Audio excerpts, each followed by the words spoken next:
This week, we watched people scream at each other while Seattle City Council repealed its controversial head tax. It has been one of the most divisive issues I've covered in 7 years at City Hall. But the question now is, can we move forward and come together as a city to find other solutions to our homeless crisis? We brought together both sides of the heated debate to find out.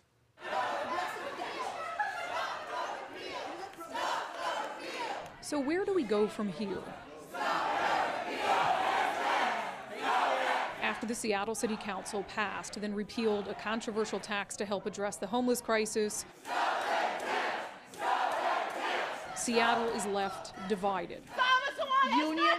She doesn't represent her district. And as we argue, the crisis is only getting worse. Look, we're not going to solve the city's homeless crisis sitting here today. Erica Nagy lives in Ballard and was a volunteer with the No Tax on Jobs campaign, working to get the tax repealed. I'm a Seattle lifelong resident. I'm a mom, single mom of 2 boys. I love my city. I want my city to do better. On the other side is Andrew Koch. He works for the Downtown Emergency Services Center. We're attempting to locate housing for people in our shelters, as well as helping them find the support that they need to be stable once they get that housing. He was also on the task force that recommended the city pass a head tax in the first place. Someone who's involved in coming up with the idea for the tax and someone who's involved in getting the tax repealed, which is why you're both sitting here. They represent two sides of one of the most heated debates the city has ever had.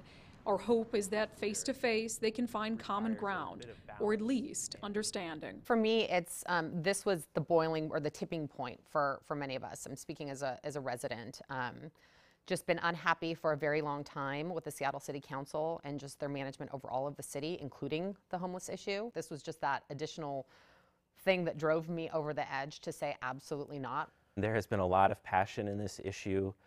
I think that some of that passion has detracted from dealing with this issue.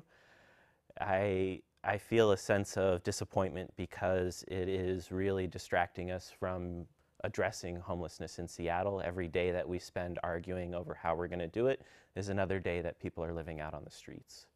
What I've realized over the years that I've worked at DESC is that there are problems that are larger than what we can solve at our agency. Issues like the lack of affordable housing, a problem that impacts nearly all of us. This isn't just an issue of people who are currently lacking housing, but this is an issue for working families in Seattle as well.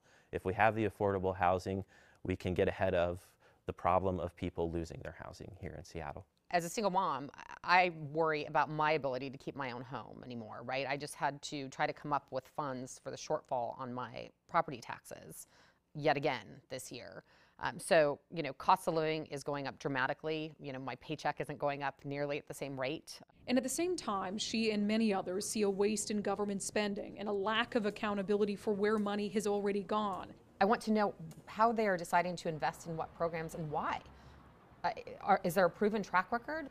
I personally feel a little bit hurt because the implicit thing there is that we are somehow mismanaging the resources that we're provided with to deliver the services that we are, and I can tell you that from my experience we're just not.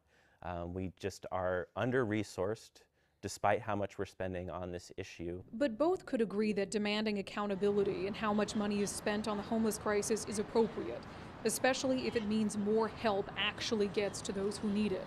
Stop spending where it's been so clear for so many years that it's not working, and give the money to the programs that have good, clear, outcome-based solutions. There is definitely a way that we can be transparent, and I absolutely agree that we need transparency and we need accountability to the programs that this city is funding. There is one more resounding issue the two agree on in this debate, one many of us can relate to, that they are left feeling like their voices don't matter. As a citizen, I just don't feel like the city council listens.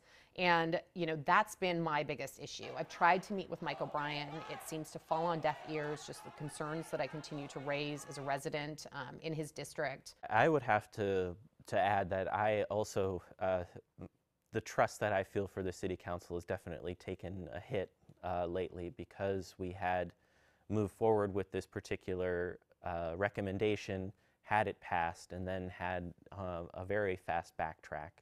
it's going to be really challenging for me personally to feel that what I say, and this speaks to your experience, what I say is being heard. And they say it's not just up to city leaders, but to all of us not to have a repeat of this. Speak over that. I'm not going to wait for it to die down. I think there's been so much screaming and so much yelling and so much inability to have productive conversation like we're having here today. We both agree that this is an issue. Let's work from here, from our common understanding, rather than saying, well, because they are on the other side, that automatically makes them an evil person. Exactly. We can have a dialogue and we can have an impassioned dialogue. Certainly raise voices sometimes when you're having a discussion, that happens. But the level of nastiness and things like that just detracts from the real things that we need to accomplish in this city. The homeless crisis in Seattle and in many parts of our region is not going to fix itself, and it's not going to be solved on an island. We have to be committed to coming up with solutions, and that means working with people who don't share our opinion. It also means putting our anger aside, because screaming at each other at a city council meeting is not going to solve anything.